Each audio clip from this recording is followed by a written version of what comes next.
అని తెలియజేశారు. కేవలం ఆయచేత ఆది 6 టీవీ భీమవరం.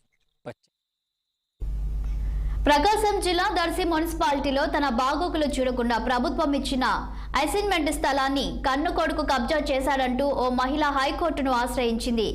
ఆక్రమణదారులను రెవెన్యూ అధికారులు ఖాళీ చేయించారు. తహసీల్దార్ శ్రావణ్ కుమార్ తెలియజేసిన వివరాల ప్రకారం సర్వే నెంబర్ 349/1లో 3 సెంట్ల స్థలాన్ని లక్ష్మీబాయి అనే మహిళకు కేటాయించారని, అదే స్థలాన్ని ఆమె కొడుకు హనుమంత్ నాయక్ ఆక్రమించాడని ఆ మహిళ హైకోర్టును ఆశ్రయించిందని, హైకోర్టు తీర్పు మేరకు పోలీసుల సహకారంతో ఆక్రమణదారులను ఆ స్థలం నుండి ఖాళీ చేయించినట్లు తెలిపారు. హనుమంత్ నాయక్ కుటుంబ సభ్యులు మాత్రం కావాలనే వారిపై కుట్ర చేస్తున్నారంటూ ఆరోపణలు చేస్తున్నారు. దర్శి పట్టణంలో అద్దంకి రోడ్లో గల 349/3 సెంట్ల ఇళ్ల స్థలంకి శ్రీమతి వంగడావత్ లక్ష్మీబాయి అనే ఆమెకి కోర్టు ఆర్డర్ ఇంప్లిమెంట్ చేయాల్సిందిగా, అంటే వంగడావత్ లక్ష్మీబాయి వాళ్ళ పిల్లలు ఎవరైతే ఉన్నారో కొడుకు అనాథరైజ్డ్గా నాకు తెలియకుండా నాకు కేటాయించబడ్డ ప్రభుత్వ భూమిలో నా పోషణ ఏమి చూడకుండా నన్ను ఇబ్బంది పెడుతున్నారని చెప్పేసి శ్రీమతి వంగడావత్ లక్ష్మీబాయి హైకోర్టులో పిటిషన్ వేయడం జరిగింది.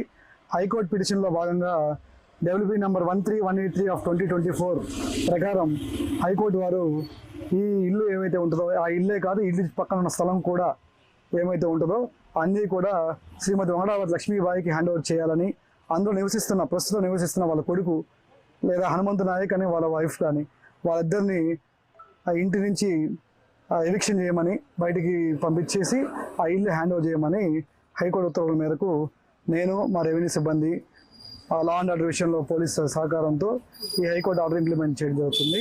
దానికి సంబంధించి ప్రజెంట్ వీడియో సమక్షంలో, పంచనామాదారు సమక్షంలో ఆ సామాన్లు ఏవైతే ఉంటాయో అన్నీ కూడా బయటకు తీసి వారికి సంబంధించి కూడా కోర్టు ప్రక్రియ మొత్తం పూర్తి చేయడం జరిగింది. నా పేరు హనుమంత్ నాయక్. గత 50 సంవత్సరాలు ఇక్కడే ఉంటుంది, ఇదే ఇంట్లోనే ఉంటుంది. మా నాన్నగారు చనిపోయిన తర్వాత మా అన్నయ్య government employee, teacher. Government employee చేస్తున్న నాటకం అన్ని హ్యూమన్ రైట్స్ కింద పెట్టేసి ఆధారాలు ఇవ్వకుండా ఎంఆర్ఓ గారు వీళ్ళందరూ ఆర్డీఓ గారు ఏమి ఇవ్వకుండా వచ్చి ఇల్లు ఖాళీ చేపించి మమ్మల్ని రోడ్డును పడేశారు, మా కుటుంబాన్ని మొత్తాన్ని. వీళ్ళంతా చేసేదంతా మొన్న గవర్నమెంట్ ఎంప్లాయీ టీచరు. ఆల్రెడీ కేసులు పెట్టాను, కేసులు కూడా కోర్టులో ఉన్నాయి. మమ్మల్ని నానాకి ఇబ్బందులు పెట్టారు. నేను ఏం పుట్టానో ఏం ఐడెంటిటీ ప్రూఫ్ ఏమి ఇవ్వకుండా నన్ను ఇల్లు ఖాళీ చేశారు.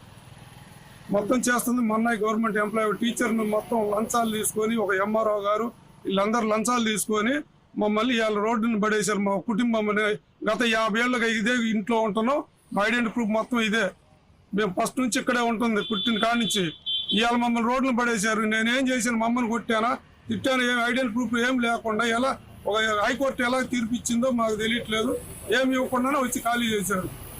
నేను ఇంటికాడ లేను, నేను బండికి డ్రైవర్ కూడా పోయి వచ్చేలోపు మొత్తం ఇల్లు ఖాళీ చేశారు, ఎవరు లేని సమయంలో చూసి.